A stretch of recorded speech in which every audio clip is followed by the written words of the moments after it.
Hi, my name is Anne-Marie McDougall. I'm so glad you could join us today. I'm the founder of LeaderBoom. We're an organization that helps to develop and train leaders who are interested to lead teams globally and or diversity in general, diverse demographics, etc. Today we're really happy to provide you with a leadership discussion from a historic property in Paris, France. It's called Pavillon Henri IV. And it's in fact a location where Louis XIV was born. It's got a tremendous amount of history and exceptional leaders who've passed through these doors. So we're honored to bring this to you and to have a discussion with Dr. Markus Moeller, who has exceptional career experience, 15 years international experience leading teams spanning across several continents to include Latin America, Europe, to include North America, Asia, Russia, France, multiple countries. So we look forward to the discussion with him. Markus has also had some extensive educational experience from schools like Harvard. He has a PhD in economics that he earned from school in Paris, as well as a master's in innovation. So we look forward to bringing this to you. We hope you find it insightful. And to learn more about our programs and services, please feel free to visit us at www.leaderboom.com. Thank you.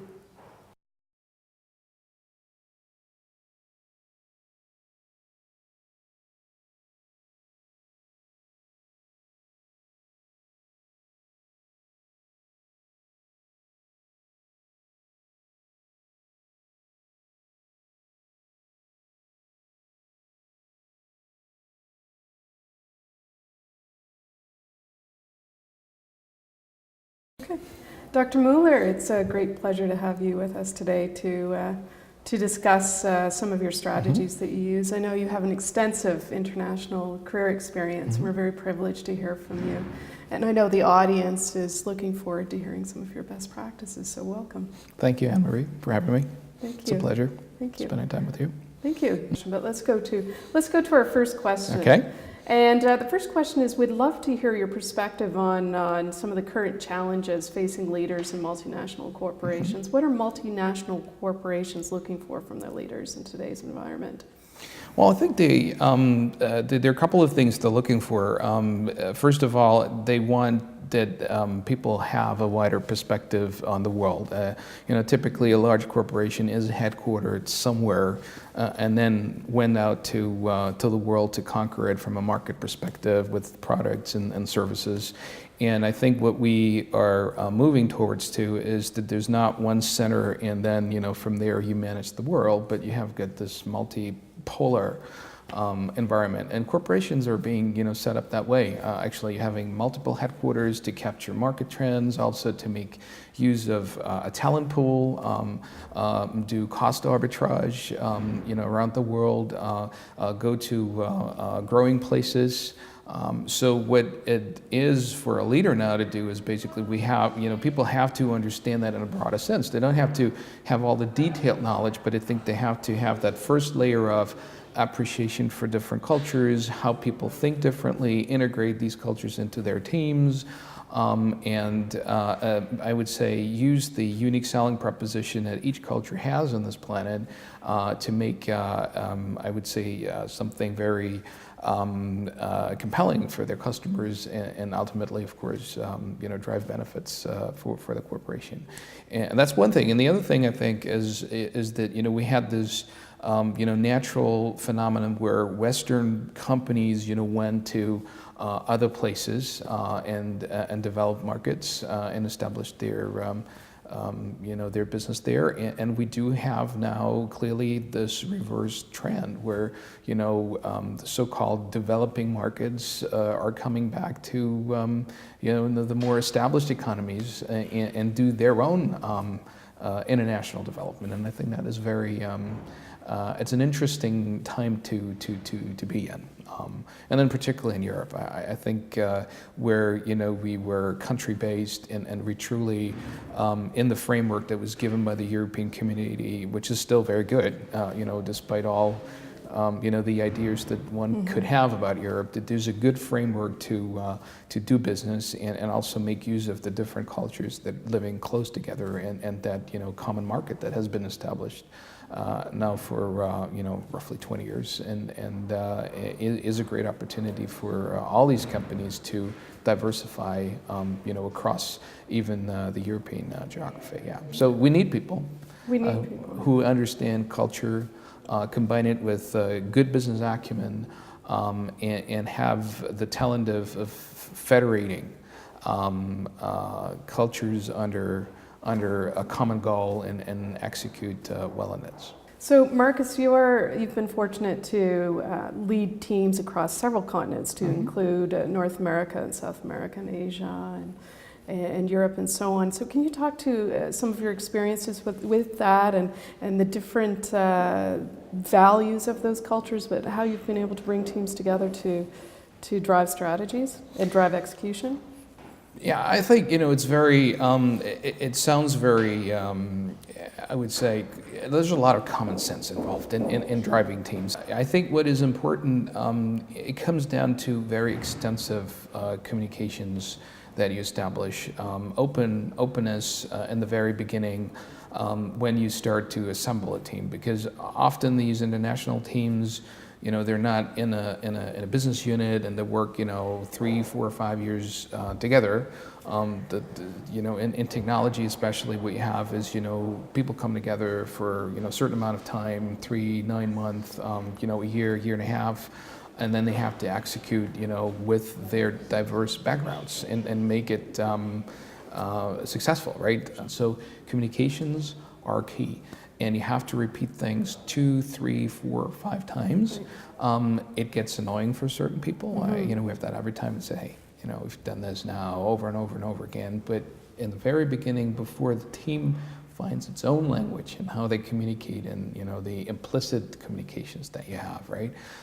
It is important that you communicate with them in a very extensive way.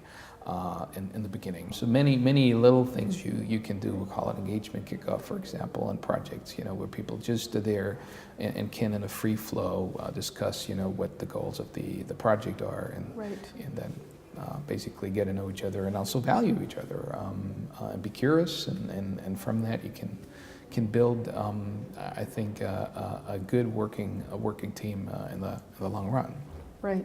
So building a team by having on-site activities is key, as well as having an integrated communication strategy with your team and reiterating it to reinforce messaging and so that's excellent. I think that personal direct communication, picking up the phone and having the conversation is a very important thing amongst cultural teams because of let's say you write an email or you post something in a blog, because you will never have the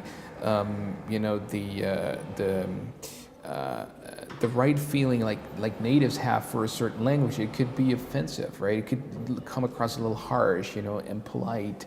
And so the danger of, especially in the beginning when you don't know people of in a project, and you just start to work together and you're virtually working, then it is better to, pick up the phone. And you can solve things easily over phone and conflicts, for example, instead of, having them building up over, email trail or a block or, documents, stored on a central server and then people are not truly communicating. They're just, doing their work and responsibility is kind of, dumped into the tools and said, look, I did it, but, the true creative process, conflict resolving, is not being done. And coming back to the international management, I think, on projects where you have to assemble a team quickly, they don't know each other, they come from different countries, different cultural perspectives, also different disciplines. The multidiscipline approach in a corporation gets, much more important now. Is it, you need to have them, depending on the project, of course, 3 to 5 days working together, getting it underway, and then you can say, let's go back to our countries, make use of the talent pools we have there. Let's make use of time zones to be more productive, and then all the tools are coming in, and then in critical phases of a project, for example, before you submit to a client, before you gain management approval, for investment. For example, it's important that the entire team is back in, so you do not miss certain aspects or work that has been done or things that have already been discussed, and the team can exchange much better. Marie, I think it is true for every teamwork. All that applies to, I would say a national focus as well, if you want to call it that way. But the importance, and we never, look, it's never perfect, right? I mean, because it's hectic, you have timelines. We'll say, that communication thing, come on. I mean, we can do this quickly, and I just post an email, and the guy will, pick it up, and so. But I think, it's maybe acceptable or still doable in a more restrained geographic focus. But once you go truly into global multinational teams, that is crucial to your success, and it's time worth being invested in the beginning, even if you think it takes off 2-3 days from your deadline goal, so to speak, because you will gain efficiency later on.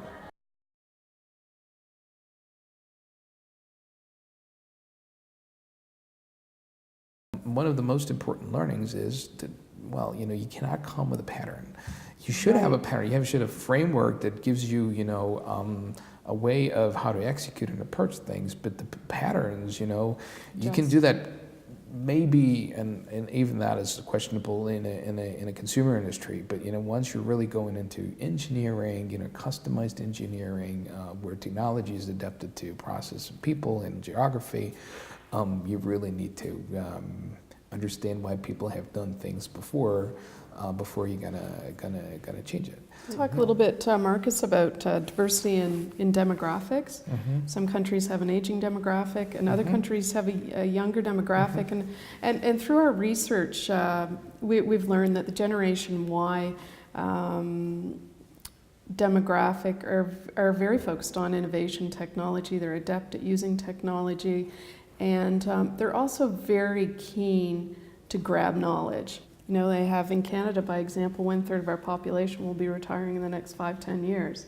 So how do you create channels or pathways to be able to share that knowledge before that happens? It's a concern in some countries, and I'd like to have your point of view on that. What I tend to say is, as you have cultural uniqueness that you can use, I think you have also the generational uniqueness you can use. To use stereotypes like Generation Y.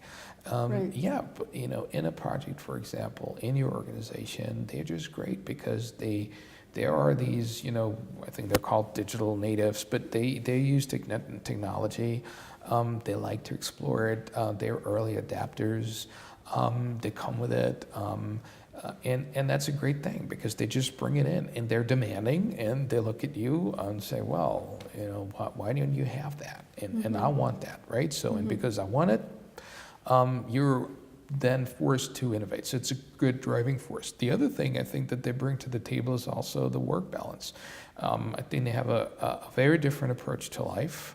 I don't say that I don't want to work. I'm not scared that these people do not have the same motivations than some other generations have, right? But I think they have very different perspectives. And it is good because you tend, for example, in a project to overwork because you could do this still and this still and this still, and hey, let's anticipate and let's do an extra hour work and here and here and here. And it's good to have the balance. Someone says we just did 7-8 hours and we're good for now. And people, I have other commitments, recharge, and so because they have their maybe a better work life balance. And so they become also a norm, right? And how you manage the team and how the team lives together. So that is, I would say, it's a very positive thing. And the other thing is that the baby boomer generation. I think what I said is it's that what they have achieved sovereignty by experience. They don't have to prove themselves. Some people want to go on, of course. Let's not generalize, but they have they have proven what they can do, and they want to go on, right? They just feel physically younger, and some of the countries actually need them as well, to make up the productivity gap that comes into play. I mean, Germany really clearly, has. For example, one of the potentials is to step up the workforce that they need is to go in and grab the experience that's skills there, and capabilities. Of people 55 and older, and I think that's how it was before. And I don't feel that people people say, yeah, but I can't retire, or people should retire by 65. I've got a feeling a lot of people want to stay in business. They want to give the experience. They don't want to have the same level of leadership and stress, and maybe they have the feeling it's okay to step down or get a contributor role instead of a leader role. And that's okay as well. And that's what you can mix in a team, and it brings a great amount of stability and richness to executing, projects, for example. Excellent. I think you mentioned earlier that maybe one of the pathways you take to overcoming resistance is you take people aside and have some one-to-one conversation, or maybe it's not necessarily around resistance, but it's just around basic communication.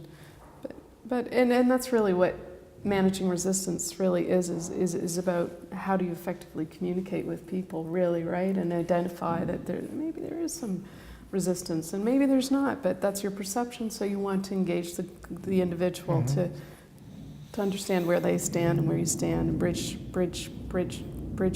continue to bridge and build on the relationship if it's possible. Yeah, but, people don't resist because they want to resist. I mean, it's just not. Right. You know what I mean? They will. Yeah. They will have a reason why there is resistance, and you need to find out why they have. In the smaller, high-profile projects where you work 10, 15 high-skilled people that can, that influence the destiny of your company. Significantly, right? So it's not the large teams, but it's 15, 20 people, dealing with a contract, dealing with, mergers and acquisitions, dealing with, a strategic change program.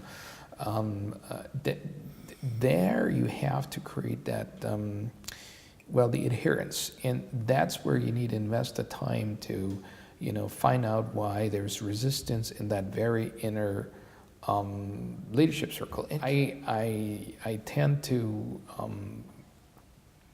believe that especially in an international context, you have the more integrative approach is the better one to create long-term sustainable success, adherence, and leave impact. And setting your expectations up front, as you mentioned earlier. Yeah, and that's something I think everyone has to understand and develop. You have situational things called situational leadership, but you have a certain moment in a business cycle where a certain business leadership is required, a leadership style is required, and that becomes totally ineffective, when it is, to restructure, subsidiary in a country and close it down, and where you only have so many days to do it before you run out of cash, for example. So I think that's the other component when you want to gain experience over time, is that you put yourself into all these different things, because a lot of people are very comfortable with sales leadership, or very comfortable with technical leadership, or very comfortable with just doing restructuring. But I think it's the cycle that you need to develop and then also to adapt your leadership style. That makes you, I would say, more resilient. Yeah, fresh and resilient. That's excellent. Thank you so much for joining me today. It's Thank such you. a pleasure speaking Absolutely, with Marie. you. Absolutely. Thank you so much for sharing. Thanks for having me. And once again, Our very humble views, only out of experience. Yeah, it's not been a to privilege. mentor anyone. Yeah, absolutely. It's been a privilege to speak with Markus, and thank you for taking the time from your very busy schedule to do this. Thank you. It was a And pleasure. you're obviously a great leader in sharing some of these views. It's very appreciated, and we look forward to hearing from you again, maybe in the future.